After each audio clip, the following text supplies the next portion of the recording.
Hey there. About a month back, I pointed out that China is currently missing the opportunity of the century. In Donald Trump, they have a U.S. president who seems to be doing his best to outdo the most vicious propaganda about evil, capitalist, imperialist America. The world is crying out for saner leadership. This should have been China's golden opportunity.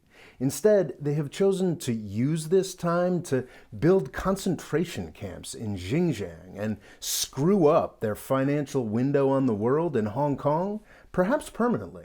The Chinese government's actions over the past couple years have certainly changed my impression of the country. I used to see China as the scrappy upstart trying to make its way in a world the United States runs. I don't like communism or authoritarianism, but I do like underdogs, and China's transition from emperor-like Mao to regularly rotating corporate-looking leaders was reassuring. Sorry, I'm not going anywhere. Yikes. Underdogs with concentration camps and renewed presidents for life are a lot less attractive. I think folks have probably recognized me getting more hostile towards China, and unfortunately, I don't think that trend is going to stop. But for today, I'd like to push back against that a little bit and suggest the strategy that China should have been using since 2016 and could still adopt today if China's leaders were smart. You won't hear about it much on cable news, but among those of us who read books, it's pretty obvious that the world functions under a US-led system. The United States was able to set up this system, and it survives because it provides benefits and the illusion of equality to countries all over the world.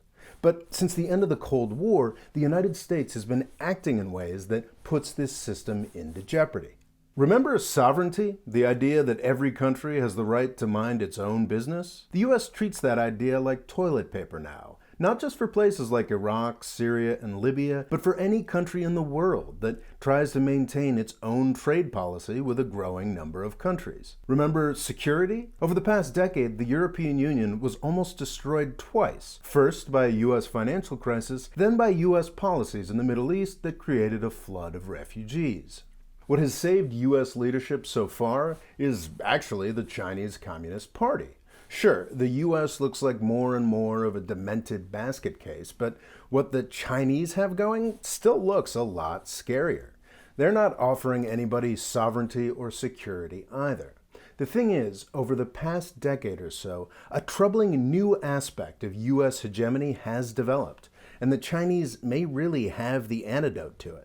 Supposedly, free trade has been the cornerstone of U.S. leadership since the 1940s. The U.S. usually had the biggest companies, but other countries always had serious competitors that they controlled themselves. This held true all the way down to the first decade of this century, when banks ruled the world. The European and Asian megabanks were sometimes even bigger than the U.S. versions.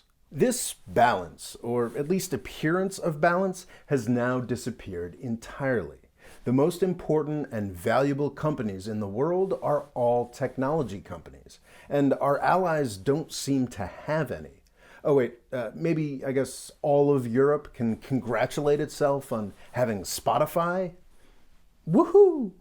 This problem has been exacerbated by coronavirus, which is commonly understood to have done a decade's worth of pushing business online in just a few months' time. It's tempting to tell U.S. allies that this is just how capitalism works and they should be more competitive, but that's going to get real old real fast. In a world where just 4 U.S. companies are more valuable than the entire Japanese stock market, it's not going to take long for people to get sick of U.S.-led capitalism. And China has already shown that they have an alternative that works. They have the world's only large-scale, non-American tech companies.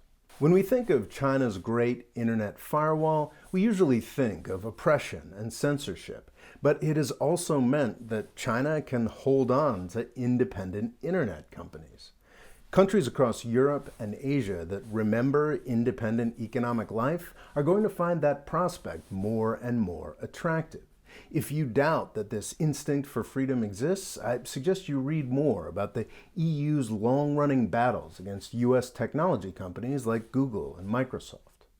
A smarter Chinese government would rebrand the technology behind its Great Firewall as an instrument of national freedom and independence. It may seem absurd, but in the context of US software companies eating all of international commerce, that's kind of what the Great Firewall is. A smarter China could completely rebrand the battle over Huawei 5G technology as a fight against US imperialism. Over the next decade or so, I think U.S. hegemony is vastly more vulnerable here than it is in the South China Sea. If U.S. policymakers and business people were smart, we would be thinking through this vulnerability and coming up with solutions that don't make us look even more like whiny imperialists. So far, the United States hasn't really needed to up its game, because the Chinese Communist Party is even dumber than Washington, D.C. is.